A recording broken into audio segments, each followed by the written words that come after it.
Is it possible for Africa to balance reliance and aid? Too many times in the past, countries who have claimed to be able to assist have instead used Africa for their own purposes, frequently using military aid as a means of influence that Africa is still paying for. Will Africa, however, now that it is turning away from the West, pursue a different approach with new allies? Sub-Saharan Africa has played a crucial role in the advanced countries' worldwide development. Africa also has a part to perform. It plays a part in the production of raw materials. Africa is cautiously preserving its sovereignty as it forges closer connections with Russia and benefits from military assistance. It recently made the declaration that it will not put up with military meddling from beyond its borders. Is this a sign that Russia respects Africa's sovereignty, or does it portend a weakening of the alliance between Africa and Russia? Let's investigate. Africa has frequently been moved around, used as a pawn, controlled, and sacrificed in order to further the interests of others. Every now and then, however, a peace stands strong and demands the freedom to move according to its own terms, defying its assigned role. Under the fearless direction of its defense minister, Kassoum Coulibaly, Burkina Faso is doing precisely that, challenging the antiquated myths that have long bound the continent. Minister Coulibaly made news on August 17, 2024, when he delivered a statement that went much beyond Burkina Faso's boundaries. He declared that his country wanted to strengthen its ties with Russia, but he included a crucial disclaimer. Burkina Faso would set the parameters of this partnership. Burkina Faso would not allow foreign soldiers to fight its wars. The nation would safeguard its future, and outside assistance would be directed only toward providing its armed forces with the necessary training and equipment. However, in the larger perspective of African sovereignty, what does Burkina Faso's alliance with Russia mean, and why is this action so important? Reactions to Burkina Faso's engagement with Russia have been swift, especially from Western analysts who are inclined to characterize the decision as a desperate gamble or a risky shift. However, these interpretations are completely off target. What we are seeing here is not an accident. Rather, it is a deliberate action that signifies Burkina Faso's will to recover its sovereignty in a world where that idea has frequently been weakened, particularly in Africa. External influences have historically undermined Africa's sovereignty, starting with the colonial era and continuing with more subdued forms of neocolonialism. For a considerable time, Western nations have asserted their authority over African security and progress, frequently enforcing their demands under the pretense of help to African countries. The goal of this help, according to Western nations, have always been to empower African countries. Rather, it has often worked to strengthen Western influence, making African nations dependent and jeopardizing their sovereignty. Burkina Faso's choice to collaborate with Russia in this regard opens a new chapter in African sovereignty. No one can offer security better than we can, according to Minister Coulibaly. And this is not just a patriotic pledge. It is a revolutionary claim to self-determination. It is a clear denial of the notion that foreign forces are necessary for Africa's future security. Burkina Faso is rethinking what it means to interact with global powers by explicitly refusing the deployment of foreign soldiers and asking Russia for particular forms of support, such military hardware and training. This strategy questions the conventional wisdom that states that African countries are defenseless without assistance from the West. It shows that Africa is more than capable of paving its own way and choosing its allies according to its interests, rather than following orders from other forces. The goal of Burkina Faso's alliance with Russia is not to submit to a new ruler. Selecting a partner who upholds its autonomy and aids in its endeavors to enhance its capabilities is crucial. This action is important for the entire continent, not just Burkina Faso.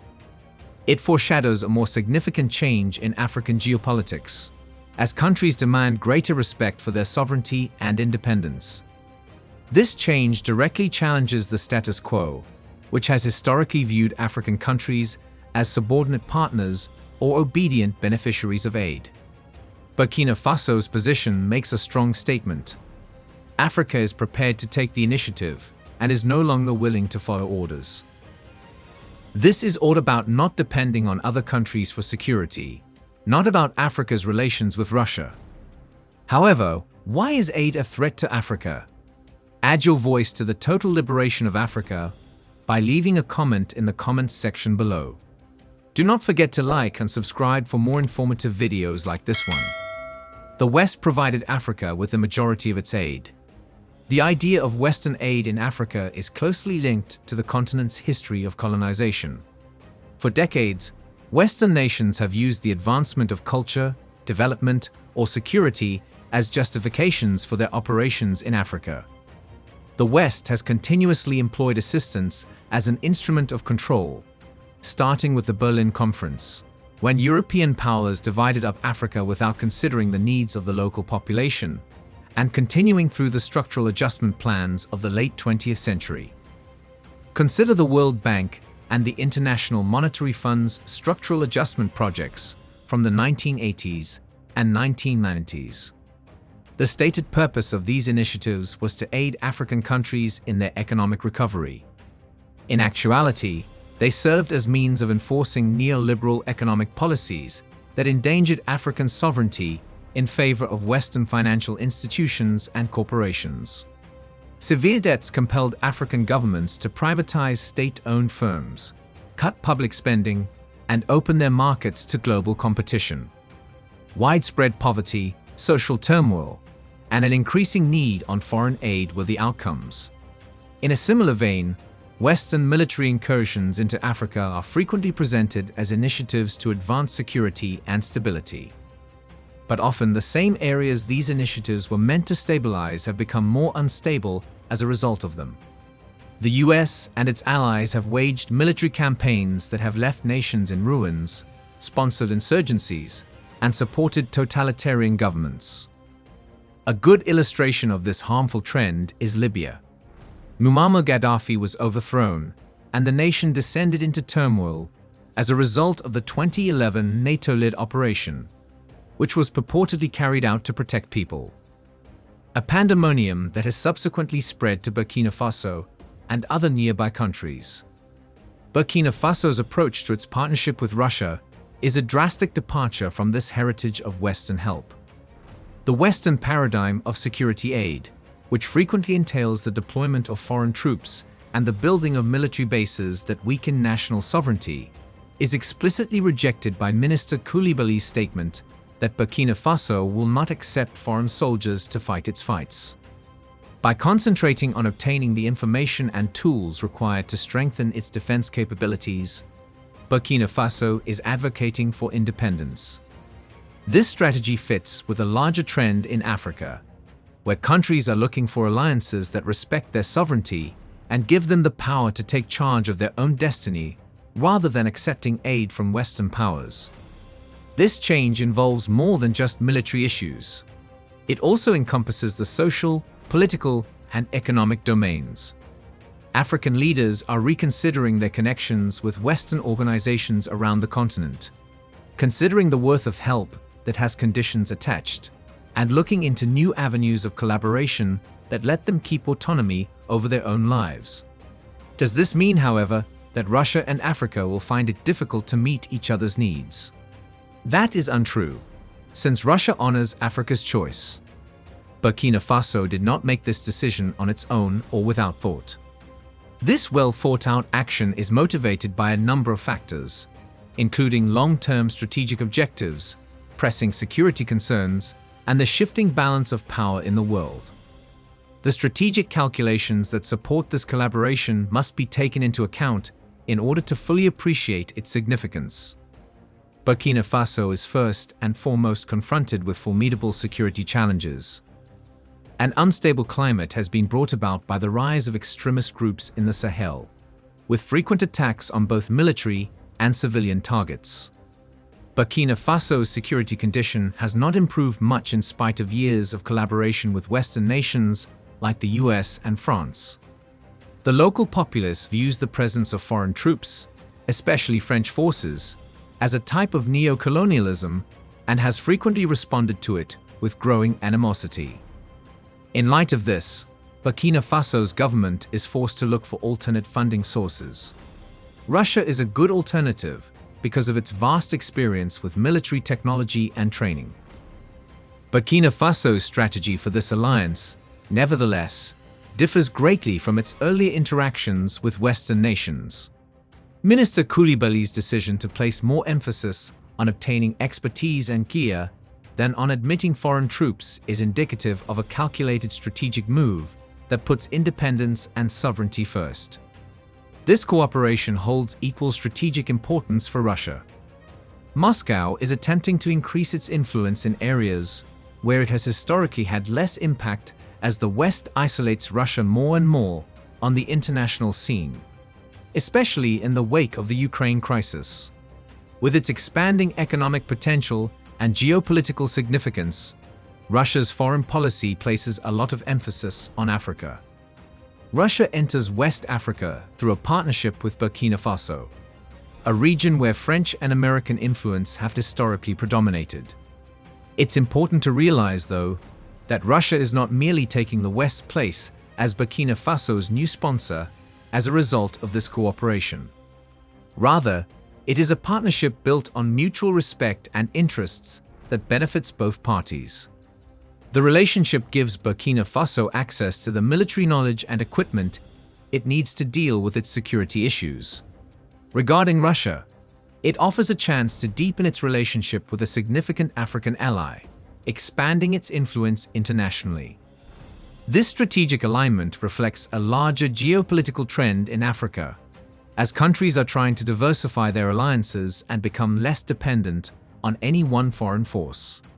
African nations, such as Burkina Faso, are attempting to increase their strategic alternatives and stay out of the crossfire of great power rivalry by interacting with a variety of international players. Burkina Faso's cooperation with Russia in this regard goes beyond merely resolving pressing security issues. It also aims to establish itself as a major participant in the developing multipolar global order. Burkina Faso is leading by example for other African countries by retaining its independence and sovereignty in these alliances and showing that it is feasible to interact with world powers fairly, without sacrificing the interests of the country. Therefore, does Burkina Faso's position reflect a wider change in African geopolitics, where countries are rethinking their relationships with global powers and expressing their independence more and more? The way Burkina Faso handles its alliance with Russia is not a unique occurrence. This represents a growing confidence among African countries in their ability to chart their own course, free from the constraints imposed by historical ties and external pressures. It is part of a larger trend in African geopolitics, where nations are increasingly asserting their independence and redefining their relationships with global powers. We have seen a dramatic change in the way African countries interact with the outside world over the last 10 years.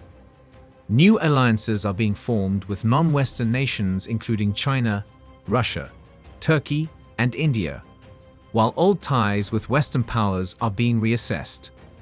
Rather than the paternalistic and even exploitative connections that have characterized Africa's engagements with the West, these partnerships are frequently founded on mutual respect and common interests. The emergence of China as a prominent force in Africa is among the most noteworthy instances of this tendency. China has made significant infrastructure investments in Africa through the Belt and Road Initiative, BRI, giving much-needed cash for ports, highways, railroads, and energy projects. Many African governments saw China's strategy as a chance to fix crucial infrastructure gaps that have long impeded the continent's growth, while some criticizing it as a kind of debt diplomacy. In a similar vein, Russia's increasing involvement in Africa, demonstrated by its alliance with Burkina Faso, is a component of a larger plan to increase its power in the global south. African countries are becoming more open to interacting with Russia in order to offset the influence of the West, especially in fields like energy development and military cooperation. Burkina Faso stands out, though, because of how forcefully and clearly it has stated its position. There is no doubt after listening to Minister Coulibaly speak that Burkina Faso would maintain its sovereignty when interacting with other countries. This sends a strong message to the West and other African countries, indicating the end of the time when external powers dictated to Africa. There are difficulties associated with this change in African geopolitics. African countries have to negotiate international interests, where being overly allied with one country can cause a rift with others. Nonetheless, the fact that nations like Burkina Faso are prepared to take such chances shows a rising belief in Africa's capacity to determine its own course in life. In the current geopolitical environment, African countries are taking a more active role in shaping their own destiny, instead of being the passive targets of intervention or beneficiaries of assistance. This pattern is probably going to continue as more African nations look to collaborate with each other in a way that respects their sovereignty and gives them the ability to shape their own futures, as demonstrated by Burkina Faso. The concern now is how Burkina Faso's unreserved attitude will affect Africa's standing in the world going forward. Burkina Faso's unreserved attitude goes beyond simple national policy. This illustrates how Africa will play out on the world stage as countries like Burkina Faso assert their right to self-determination and demand respect. It also shows how the dynamics of global power are changing, with African nations no longer content to be helpless objects of intervention or aid recipients. Instead, they are increasingly taking charge of their own narratives and directing their futures to better reflect their interests and values. Significant ramifications result from this change for Africa's ties with other superpowers. Africa has for too long been viewed as a continent to be exploited or developed in accordance with outside norms. However, as countries like Burkina Faso show, Africa is more than capable of forging its own course and interacting with world powers on an equal basis as opposed to as a subordinate partner. This new reality must be accepted, especially by the West. Western countries have been approaching Africa with a paternalistic mindset for decades, providing aid and support that frequently had conditions attached. There has often been an unequal power dynamic in these interactions, with African countries expecting to take the lead from their Western counterparts. But if the West wants to continue to have an impact on Africa, it will have to reconsider its strategy as more African nations declare their independence. One of the main effects of Burkina Faso's position is that rather than forming alliances to further the interests of foreign powers, African countries are increasingly looking for partnerships that will benefit both parties. The increased interest in South-South collaboration, in which African countries collaborate with other developing nations to exchange resources, knowledge, and skills, is indicative of this transition. This kind of cooperation, in contrast to the top-down strategy that has defined many Western interventions, is frequently founded on the values of equality, solidarity, and respect for sovereignty. Burkina Faso's position may also have the effect of creating a more multipolar globe, in which power is dispersed more equally among various regions. African countries are playing a role in undermining the unipolar world order that has dominated world politics since the conclusion of the Cold War, by broadening their alliances and interacting with a greater variety of international powers. Africa may play a larger and more significant part in a more equitable and balanced global order as a result of this multipolarity. But there are drawbacks to this new worldwide prominence as well. African countries need to exercise caution to make sure their alliances with major world powers are actually advantageous to both parties and do not give rise to new kinds of exploitation or dependency. Additionally, they have to cooperate to support regional organizations like the African Union, to guarantee that they have a unified voice in international affairs. In the end, Burkina Faso's position serves as a potent reminder that Africa is a continent that wants respect and equality on the international scene rather than being subjugated. The world needs to acknowledge that Africa is not only rising, but also assuming its rightful position as a leader in the international community, as more African countries follow Burkina Faso's example. The place of Africa in the world in the future will be determined by the might and independence of its countries, who willfully claiming their freedom to choose their own paths in life. Do you think this is a better strategy than depending entirely on one person? Do you think that Africa should exercise caution before accepting aid, especially from close allies? Tell us what you think in the comments section below. We explore the rich history, culture, and the ongoing struggle for sovereignty in Africa. Join us in this important conversation by subscribing to our channel. By subscribing, you're not just staying informed, you're becoming part of a movement dedicated to reclaiming Africa's rightful place on the global stage. Hit that subscribe button and turn on notifications so you never miss an episode. Let's work together to spread knowledge and inspire change. Thanks for watching.